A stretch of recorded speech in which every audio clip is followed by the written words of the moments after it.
romatique, depuis Shakyamuni, est la mise en action du processus vivant de l'esprit. Processus qui en lui-même contient toutes les réponses sans lesquelles le XXIe siècle ne pourrait pas continuer. Pour revenir à la phrase d'André Malraux. Mais nous devons chercher les réponses en nous-mêmes et non à l'extérieur. La vérité est et doit être évidente pour celui ou celle qui l'expérimente et qui ainsi l'aperçoit. Ce n'est pas le maître zen qui va donner une vérité issue de ses propres préjugés ou inventer une théorie. Il observe simplement comment ça se passe dans sa nature intérieure. L'être de chacun en lui-même exprime déjà cette vérité. Comprenez bien encore une fois qu'en nous-mêmes inclut notre corps physique, nos pensées, nos émotions et notre relation à la réalité, notamment sociale, et que la recherche profonde de la vérité nous pousse nécessairement à nous poser cette question primordiale d'éthique: quelle attitude dois-je adopter face à moi-même? Maître, c'est bon. Maître Dogen, à son retour de Chine, où il reçut la transmission du grand maître Nyojo, a déclaré: avec mon maître, j'ai appris quelque chose de très important. Les yeux sont horizontaux et le nez est vertical. Et ne me laissant alors plus abuser par personne, je suis rentré au pays les mains vides. Voilà pourquoi, sans la moindre doctrine, je fais confiance à la vie et passe ainsi le temps. Ça, c'est l'éthique vivante. Les yeux horizontaux, le nez vertical, sont les recommandations de Maître Dogen sur l'attitude du corps. S'oublier soi-même sont les recommandations sur l'attitude mentale et émotionnelle. Agir sans esprit de profit, Mushotoku en japonais, est l'enseignement secret du zen, sans esprit de profit.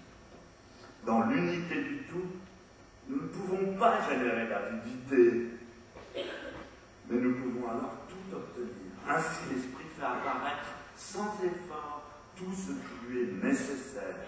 Nous obtenons ce qui nous appartient de droit divin, sans voler, ni priver les autres, ou soi-même.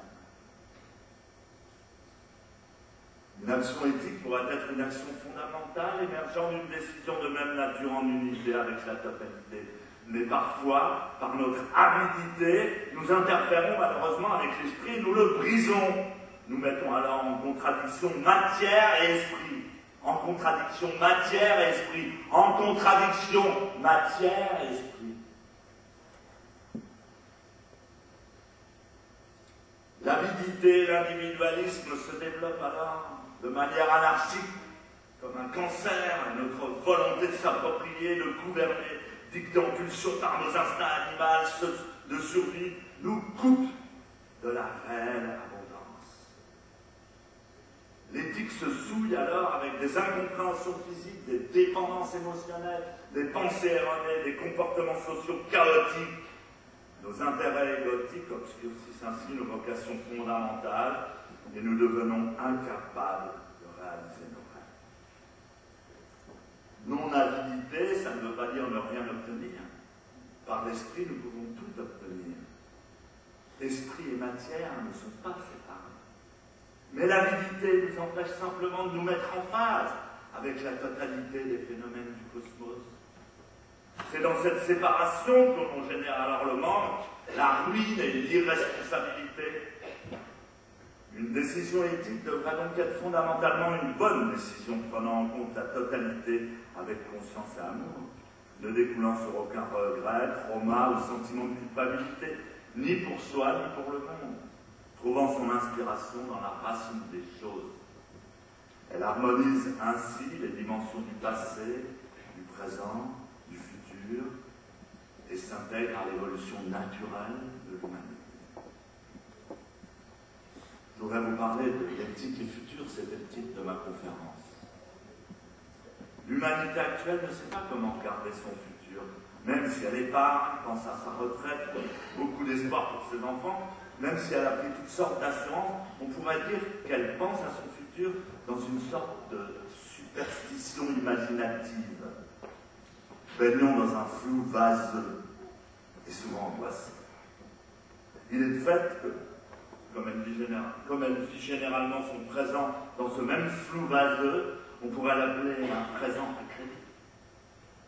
Mais le futur, de quoi qu'il puisse être fait, existe déjà à cet instant, si on le regarde sans émotion, sans pensée, telle une page blanche et pure, qui vibre silencieusement en nous regardant dans les yeux et en nous disant tout est possible.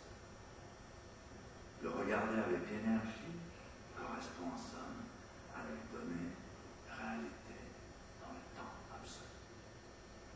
Comprenez que c'est l'attitude que l'on a face au présent et face au futur qui détermine la nature existentielle de la réalité que nous expérimentons. Le futur n'est pas une expectative, mais peut être efficacement mise à profit dès maintenant. Il s'agit donc non pas d'inventer un futur basé sur nos émotions chroniques, nos conceptions mentales erronées, ou notre appréhension physique, sociale récurrente, pour en souffrir par la suite, mais bel et bien de se mettre en phase, sans interférence, avec le futur idéal qui coexiste à l'instant présent, et de le vivre avec bonheur et succès. Chaque instant qui passe est une évolution, quel que soit le degré de chacun. Chaque jour, on apprend, on expérimente quelque chose de nouveau pour beaucoup, sans même en avoir conscience. Et à chaque instant, notre expérience, notre connaissance augmente. Nous sommes plus évolués maintenant qu'il y a un quart d'heure, par exemple. Cette succession dynamique et maintenant nous mène irrémédiablement plus loin, plus grand, plus conscient. Ainsi, le futur, dans 1000 ans, dans 2000 ans, il existe déjà, notre futur dans 2000 ans. Et il peut être mis à profit dès maintenant. Autrement dit, il est possible de télécharger un futur potentiel et de s'en inspirer pour créer la réalité présente. L'éthique idéale nécessite en premier lieu d'envisager, comme le disait la personne qui parlait avant moi, c'est ma femme qui me l'a dit, d'exprimer le futur que nous souhaitons vivre. Ça, c'est important que chacun exprime le futur qu'il souhaite vivre. Cessez de penser que le présent, tout comme le futur, sont une fatalité. Il est indispensable que l'humanité se pose cette question, sa question, notre question, ensemble, peut-être, en fonction de notre souhait. Alors, apparaîtra une éthique commune et un avenir commun. Soyez créatifs.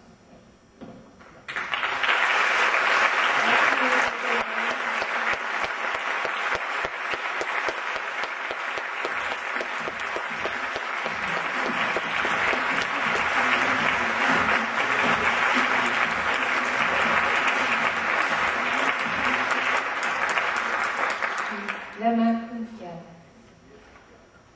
Merci de prendre place. J'appellerai Dr Saïd Roger Echaquan.